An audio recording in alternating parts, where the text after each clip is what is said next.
El tema del consumo de drogas, que es lo que me tocó hablar a mí de las drogas, implica sobre todo una educación que empieza a edades tempranas, donde la gente con 18, 20, 25 años no está pensando en buscar hijos, entonces no piensa si me fumo un porro me va a cambiar la vida, tomo alcohol no me va a afectar la vida porque yo ahora no quiero quedar embarazada. Son cosas que no estamos pensando y las consecuencias secundarias al no haber planificado nuestras conductas van a aparecer cuando realmente lleguemos al momento de buscar el embarazo.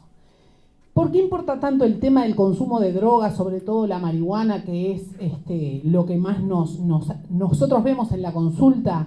Por la frecuencia del consumo, porque se ha normalizado el consumo en base a la legislación en nuestro país, lo cual ha hecho a su vez que también se inicie más precoz la edad del consumo. Todo eso va a afectar los resultados que nosotros después tenemos en el tema de fertilidad. Sabemos que al día de hoy la marihuana está dentro de las drogas legales, no debemos olvidar las otras, psicofármacos en general, fármacos en general. Hay muchas cosas que son tóxicas para los gametos y para los genitales y todo puede afectar. En este caso hoy me tocó hablar de marihuana y otras drogas, dentro de ellas las ilegales.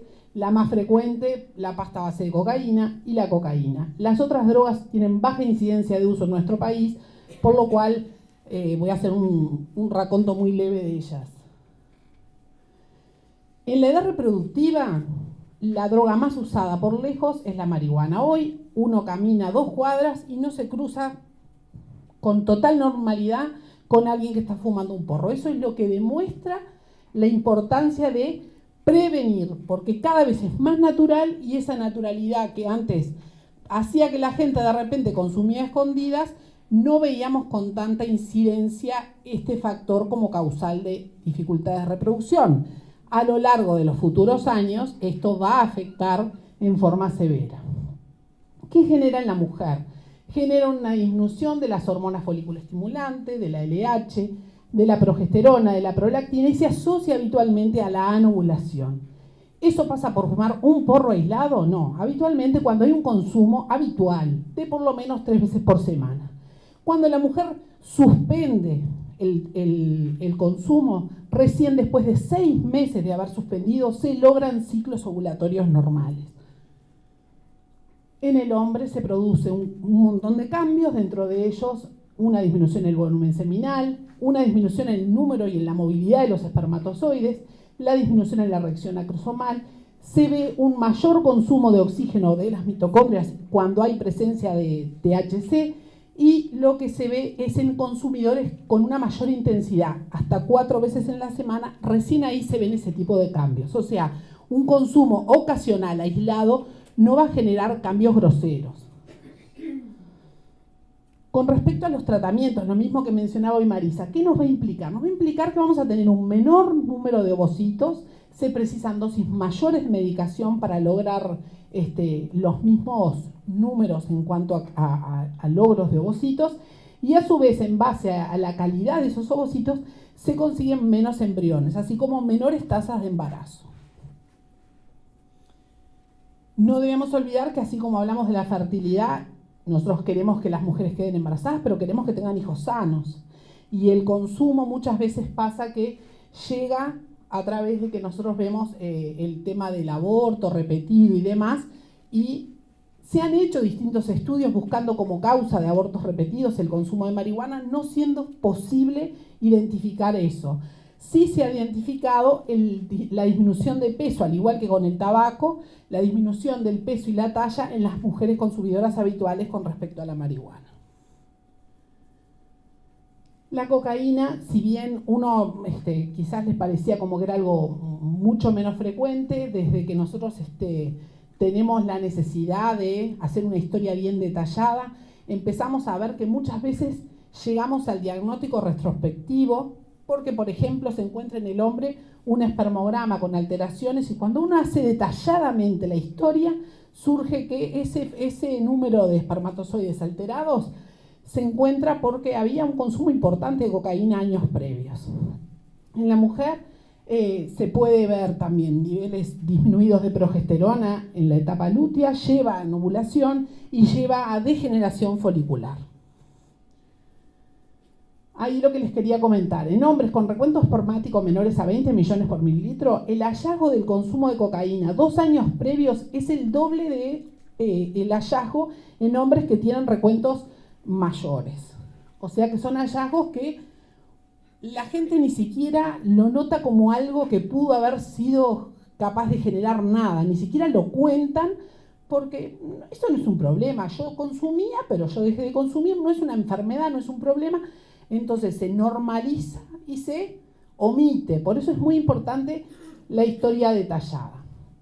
Con respecto a los tratamientos de alta complejidad en las pacientes consumidores de cocaína, también se ha visto que requiere dosis más altas de gonadotropina y que se consigue un menor reclutamiento folicular, generando también niveles de estrógeno y progesterona mucho menores.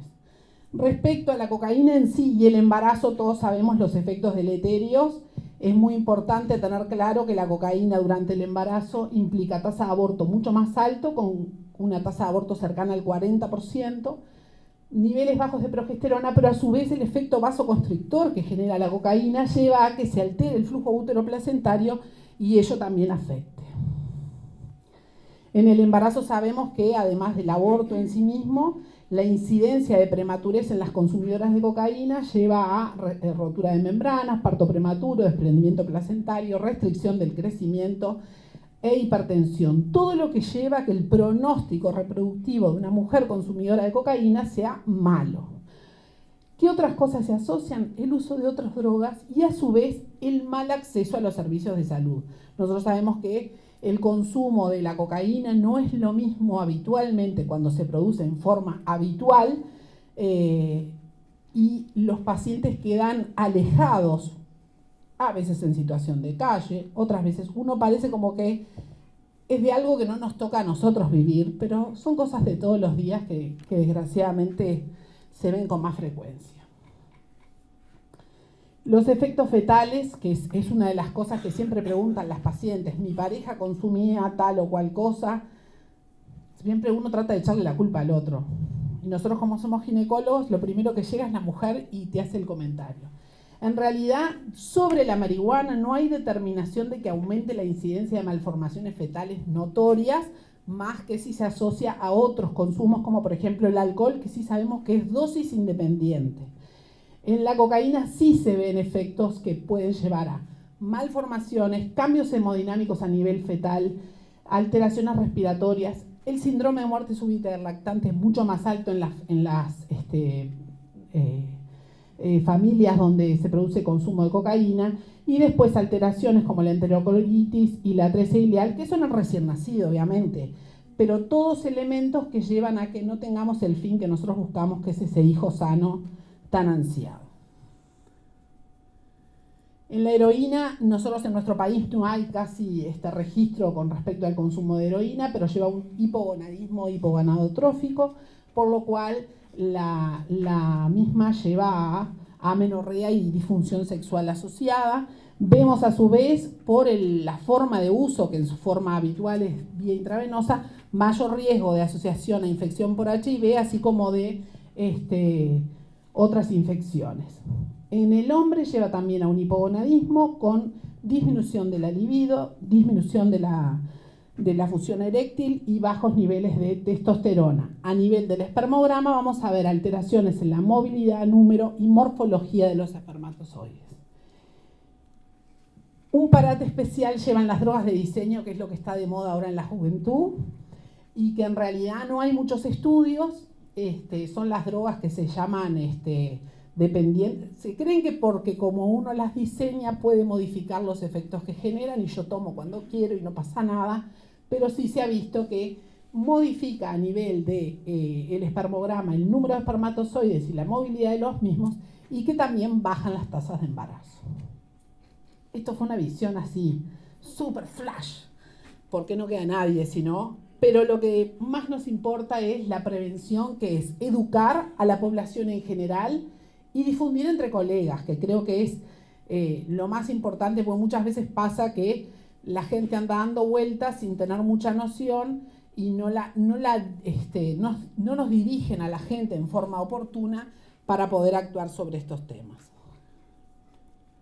Bueno, y nada más. Muchas gracias.